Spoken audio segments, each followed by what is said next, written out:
A gente começou hoje de manhã falando de gestão. Na verdade, a gente começou a falar de mindset. Mas isso depende muito da liderança. Se os líderes não sabem como fazer a inovação, nada adianta neste mundo em que a gente vive.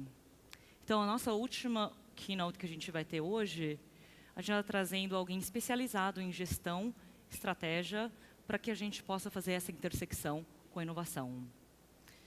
Estamos muito felizes de trazer Oscar Motomura, que é o CEO e o founder também da Manaki. Welcome. Obrigada. Thank you. Olá, pessoal. Boa noite. Eu ia começar fazendo um gracejo, dizendo que, aliás, ia cumprimentar vocês em japonês e depois dizer que eu falo português desde que eu nasci. Sou brasileiro e eu me conecto bem com esses assuntos que vocês estão conversando, porque eu vivi as duas coisas, né? Eu trabalhei primeiro 12 anos numa multinacional grande, aqui no exterior, e depois, aos 29 anos, fundei a Manaki, que é uma empresa de consultoria. Nós temos como uma empresa de consultoria na área de estratégia, e depois fomos evoluindo, e depois de uns 10 anos, nós entramos em formação de líderes. Na verdade, não é nem formação, porque nós falamos sobre atualização de líderes. Em relação a quê? Em relação às demandas dos novos tempos, e também em relação aos desafios que existem para as grandes organizações continuarem muito bem e, eventualmente, na liderança. Então, quais são os assuntos com os quais a gente lida? O tempo inteiro, tanto na consultoria como na educação. É assim, como é que o sucesso do passado nos garante ou não o futuro? E essa é uma questão extremamente importante, porque muitas grandes organizações, vocês devem ter visto logo no início das apresentações hoje, que muitas grandes organizações, de algumas décadas atrás, não estão mais por aí.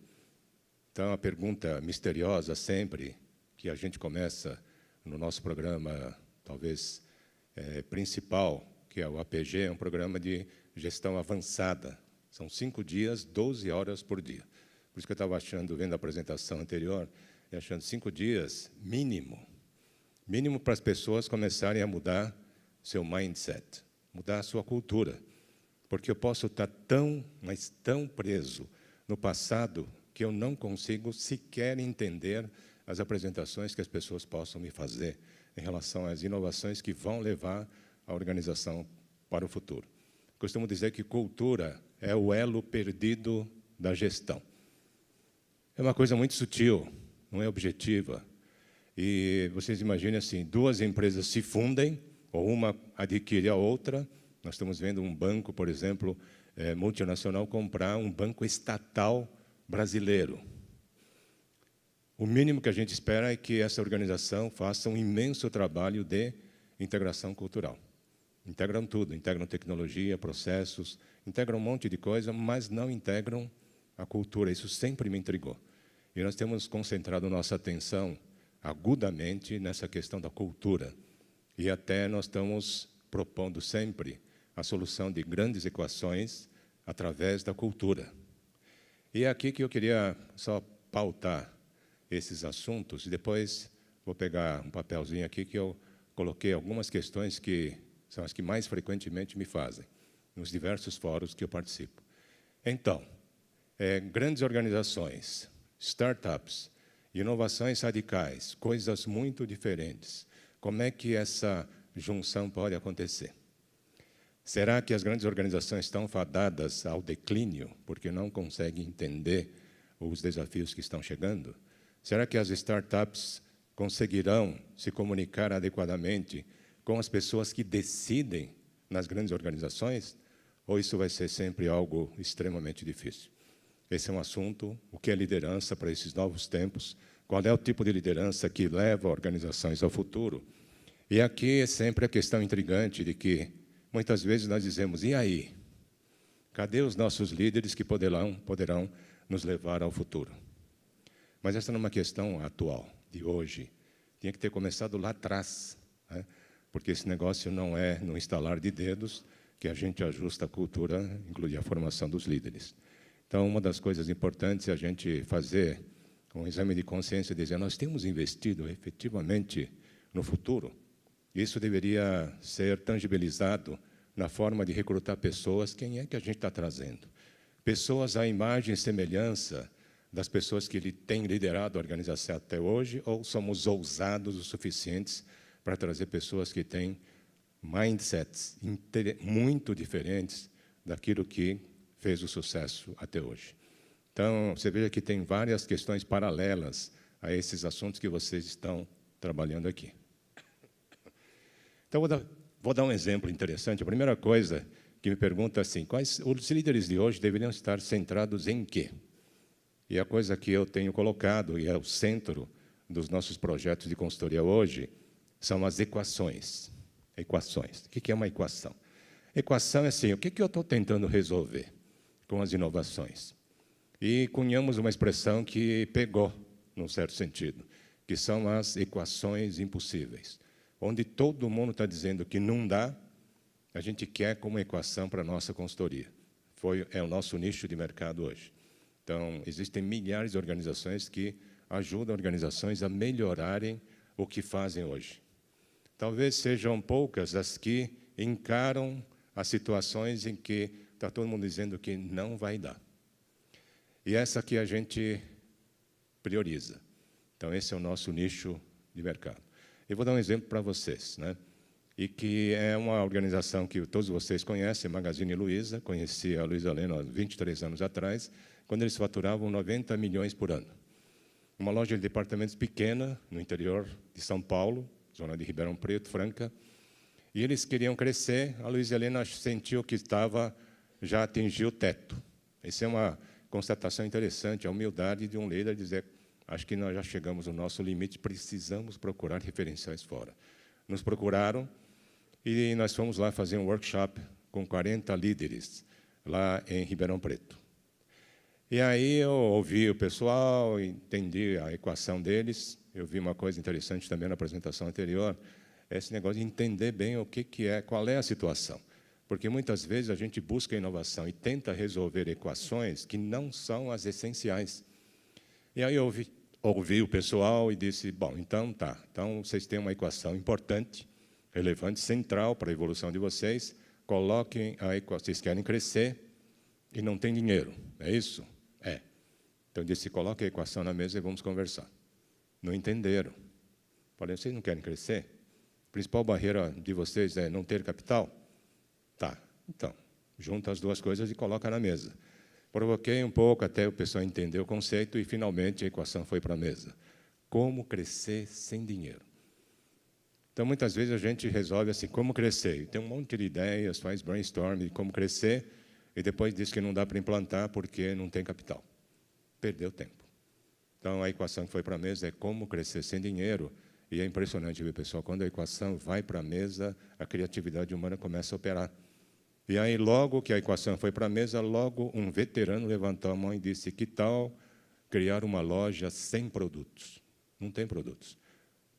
E aí, aquele negócio é interessante, né? O referencial dele não foi nada novo, não foi nada revolucionário, mas foi algo antigo. O referencial desse veterano foi Sears Roebuck, que cresceu tremendamente no século XX, vendendo por catálogo. Catálogo dessa idade, que percorria os Estados Unidos, as pessoas compravam no catálogo, pediam pelo correio, pagavam pelo reembolso postal e recebia pelo correio o produto.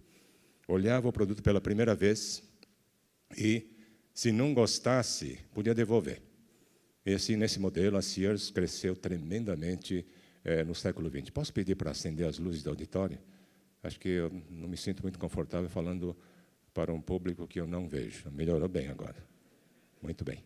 Então, pessoal, e aí ficou, a ideia foi se desenvolvendo, meu trabalho era simplesmente ficar provocando. Eu disse, fala mais, fala mais, fala mais, e o pessoal foi falando, e aí a ideia foi de, como é que é? Vamos fazer um catálogo? Não precisa, tem catálogos, posters, uma série de coisas. E aí começou esse negócio de quem é que vai produzir essas coisas? Os fornecedores, eles não querem também vender, então eles vão ter que participar e vamos ajudar. E a ideia foi surgindo, e aí, então, surgiu um cara jovem. O veterano falou da Sears, passado, mais aplicado ao futuro. Aí entrou o jovem. E o jovem disse, pessoal, nós estamos falando de coisas impressas, nós estamos na era do videocassete. 23 anos atrás, né? Não tinha DVD, não. Tem jovem aqui que nem sabe o que é videocassete, né? Ele falou, estamos na era do videocassete, a gente podia filmar os produtos. Aí eu disse, fala mais. A gente produz, fala, eletrodomésticos, filma os produtos, artigos de camping, filma os produtos, e assim por diante. E a gente vai ter uma videoteca por linha de produtos, as pessoas chegam, estão interessados em equipamentos eletrônicos, bota o videocassete e a pessoa escolhe lá. Já a pessoa que dirigia a parte de eletrodomésticos gostou. Falou, caramba, então é filme. Então a gente pode até mostrar o produto em funcionamento? Claro. E a ideia foi se desenvolvendo e a ideia começou a ficar muito clara, seria uma loja de 100 metros quadrados, uma videoteca, as pessoas chegariam, escolheriam no vídeo e comprariam. Imitando a Sears, viu o produto pela primeira vez, fisicamente não gostou, troca, devolve, ninguém questiona. E assim essa ideia foi se desenvolvendo até que uma pessoa fez uma outra pergunta que estimula a inovação, e disse, mas pessoal, essa é uma loja muito chata, não tem produtos, uma loja de departamento é um showroom, agora não tem nem produto, essa é uma loja muito chata, como é que a gente vai gerar circulação de pessoas? No que o cara colocou a pergunta, alguém já levantou a mão e disse, cursos gratuitos, um atrás do outro, como cozinhar com micro-ondas, e assim por diante. Os cursos gratuitos atrairiam as pessoas, acaba um curso, já começa outro, e público, rodando pelos 100 metros quadrados. A Luísa Helena, muito prática, já estava no papel de rascunho, fazendo as contas. E o custo era ridículo, né? 100 metros alugados. E assim, já a resolução foi dizer, vamos fazer a primeira. Fizeram a primeira, deu muito certo numa cidade vizinha. Foram para a segunda, já aperfeiçoando, deu muito certo. Terceira, deu muito certo. Quarta, foi assim, crescendo organicamente, biologicamente. E aí chegou tecnologia da multimídia no Brasil. Saíram de videocassete para multimídia, e depois de alguns anos chegou o quê? Internet. Fizeram isso, multimídia para internet. E aí, a gente olha hoje, a Magazine Luiza, naquela época, 23 anos, faturava 90 milhões, ano passado eles faturaram 12 bilhões. Foi por causa das lojas eletrônicas, que depois viraram as lojas virtuais? Não. Perderam o medo de colocar equações impossíveis na mesa e pensar. Tirando esse negócio de, não dá, impossível. Vocês sabem que esse é o maior matador de inovação, né? Alguém chega, isso aí não vai dar. Não, não. Então, quem cria coisas fantásticas são aquelas que lidam com o impossível de um outro jeito.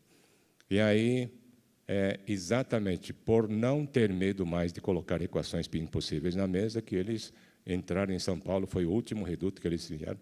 O meu conselho foi sempre entre pelo interior, fizeram isso pelo Brasil, e depois tinham que vir para São Paulo. A equação na mesa.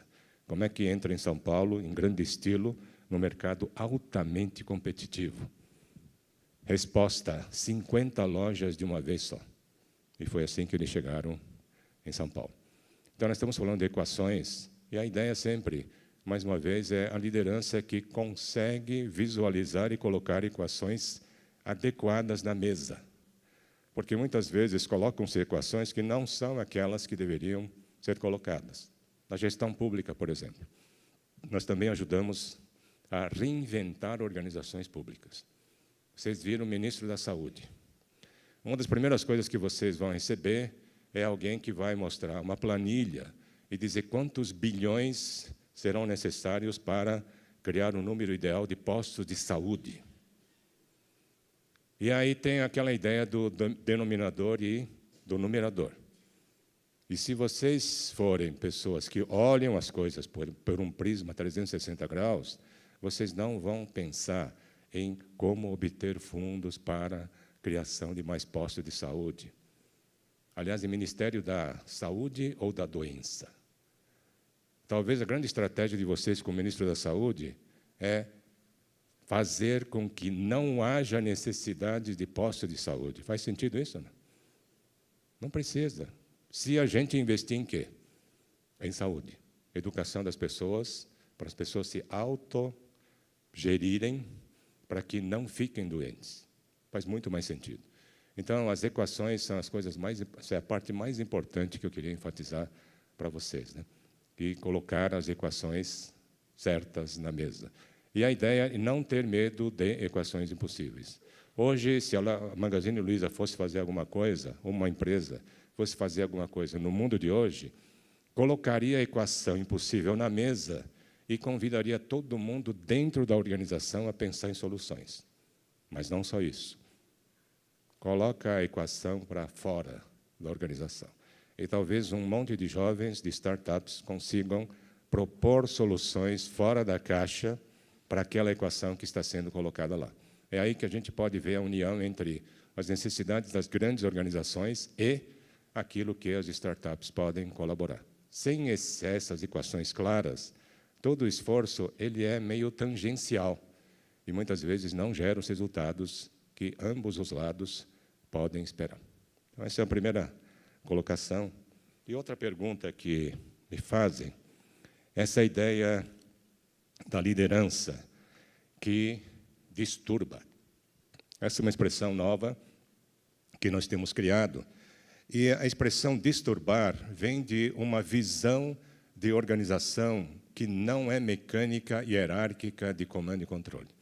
Essa mudança paradigmática mais ampla que nós estamos vendo no mundo já há décadas. E muitas organizações ainda não conseguirão chegar ao futuro porque estão presas no modelo mental de controle, comando e controle, hierárquico, piramidal. E nós estamos numa era em que nós estamos considerando as organizações como organismos vivos, a sociedade como um organismo vivo, quando a gente fala em gestão pública. O que é um líder que disturba? O líder que disturba, ele introduz algo e faz a organização reagir.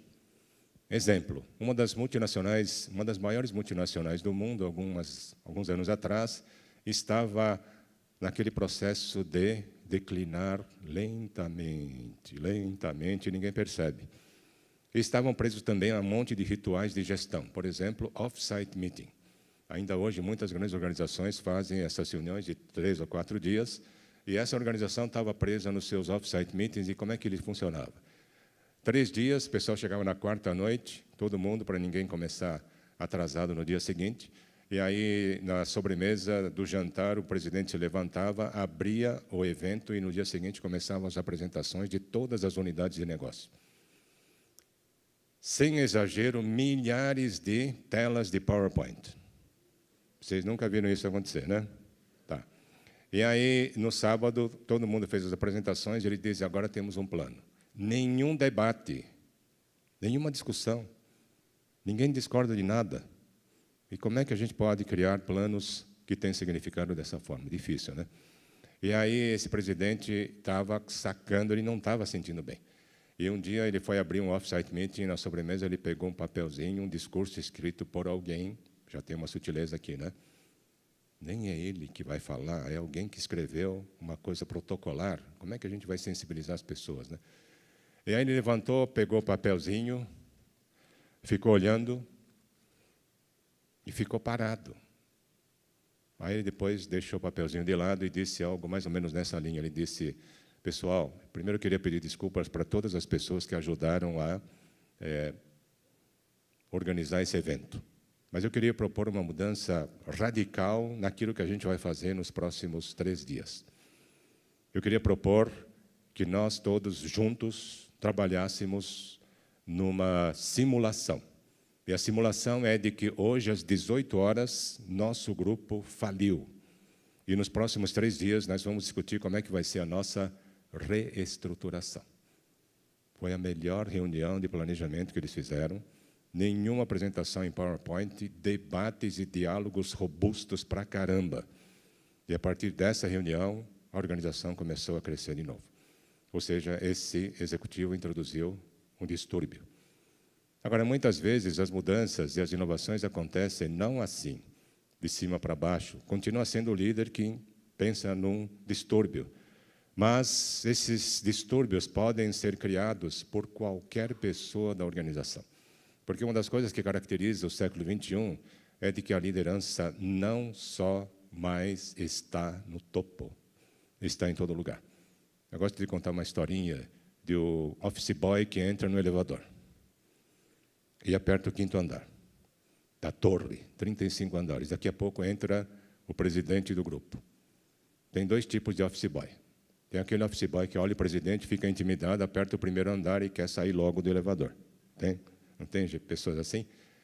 E tem outros que dizem, caramba, como Deus é generoso, vou viajar com o presidente hoje.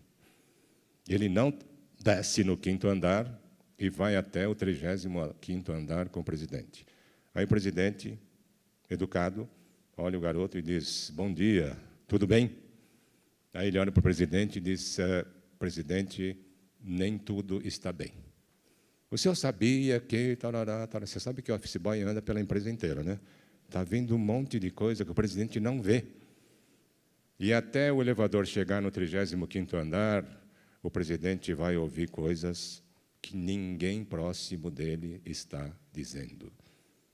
Tem gente que só traz as boas notícias, não é assim? Esse office boy está olhando tudo. Só sabia que até fazem piadas com seus discursos, etc, etc, etc. Aí, de repente, você tem também 2 presidentes, né? 2 tipos de presidentes. Aquele que já vai demitir muito rapidamente esse garoto, não é? E tem aquele que vai ficar de olho e dizer, esse garoto um dia vai ser presidente dessa organização. Então, a liderança está distribuída, cada vez mais distribuída. Eu queria contar 2 histórias, que uma é de país, e vocês devem ter visto no YouTube um vídeo que fala de um mutirão que aconteceu na Estônia, um país da Europa Oriental. E nesse país a cultura é de que poderia jogar lixo nas florestas. Imagina o estado das florestas. E aí uma pessoa tive uma ideia e disse, vamos limpar o nosso país. E daqui a pouco eram 20 pessoas, daqui a pouco 620 pessoas na coordenação desse processo, e aí a visão clara de que eles iriam fazer um mutirão que atingiria toda a população da Estônia para limpar a floresta. E fizeram isso, viu, pessoal? Foram envolvendo gente e tal, mais de 50 mil pessoas participaram do mutirão, usaram a tecnologia disponível, Google Maps, Google Earth, para detectar os pontos em que precisavam ser limpos, detectaram cerca de 10 mil pontos de limpeza, mutirão, direcionaram o esforço de 50 mil pessoas e limparam o país. E, de quebra, mexeram com a cultura do país. E partiu de quem? Do presidente? Do ministro? Não. De uma pessoa, um cidadão, que começa um movimento e cria esse mutirão que muda a cultura do país. Daqui a pouco, depois desse mutirão, que envolve 50 mil pessoas, as pessoas passam a ficar com vergonha de jogar lixo na floresta, não é mesmo?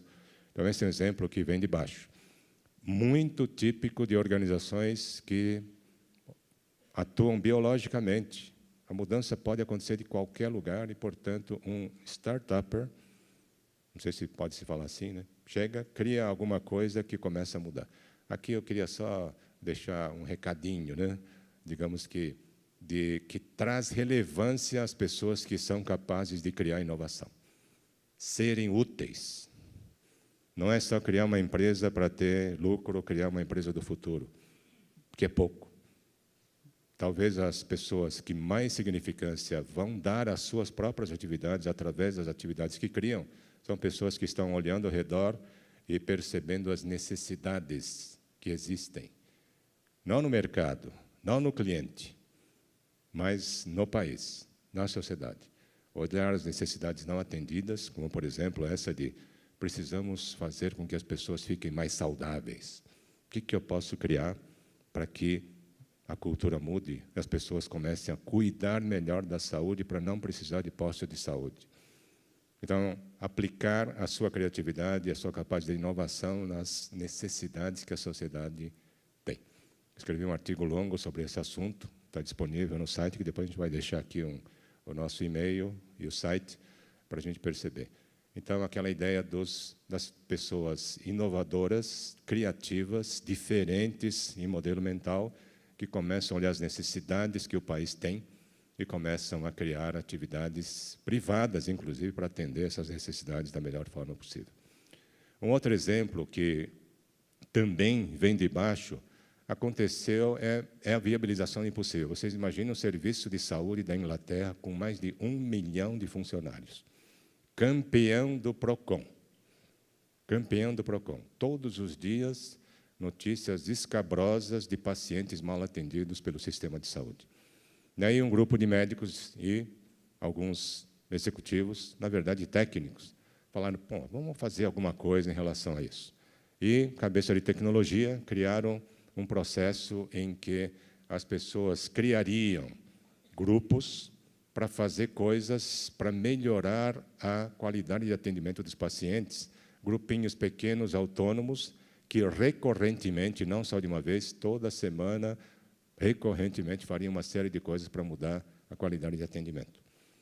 E eles iam fazer 65 anos, e o objetivo desse grupo pequeno foi, vamos pelo menos ter 65 mil ou 6.500, alguma coisa ligada a esse número, de grupos pequenos que poderiam fazer alguma coisa pelo processo. Para resumir a história, eles começaram assim e a coisa foi crescendo. Por exemplo, um exemplo de pledge, que eles falam, de um acordo. Um grupo de enfermeiras que decide pegar o celular e entrevistar os pacientes. O que eles querem? O que satisfaz ou não satisfaz a eles? E pegar esses vídeos e passar na reunião semanal deles. Semana após semana. Semana após semana. Agora, vocês imaginem, eles chegaram a bater 165 mil grupinhos como esses, e se vocês olharem no site deles hoje, já está em 300 mil pledges, 300 mil grupinhos que organicamente estão mudando a cara do serviço na Inglaterra. Começou do ministro? Não. O ministro conseguiria top-down? Não. Esse é o modelo antigo. Modelo do hierárquico, mecânico de comando e controle. Não estamos mais nessa era, todos vocês sabem disso. E as grandes organizações têm um grande desafio, um enorme desafio. Porque se vocês olharem a cultura das pessoas que estão nas posições de poder nas grandes organizações, você tem uma bela de uma curva normal. Curva normal, e de um lado você tem 5% de executivos extremamente inovadores que vão ouvir com enorme atenção as propostas das pessoas que criam startups, dentro, inclusive, da organização. Porque há sempre muita gente inovadora que está propondo diariamente coisas muito inovadoras, mas que não são ouvidas. Tem pessoas que ouvem? Tem. 3 a 5% do extremo da curva? Sim. Por outro lado, tem pessoas que estão completamente mecanizadas com a cabeça e vão ouvir ideias excepcionais e não vão reconhecer essas ideias. Então, mas a curva é uma curva normal. Existe uma distribuição de tipos de pessoas mais abertas e muito fechadas na organização. E talvez o projeto de maior relevância que nós precisamos hoje nas grandes organizações é promover uma imensa mudança cultural que faça essa curva mudar de forma, de shape, muito mais na direção de pessoas em posições de liderança que são abertas, têm vocabulário para entender o que os jovens inovadores estão propondo e conseguir romper barreiras, inclusive na gestão de riscos, para fazer com que esses projetos decolem.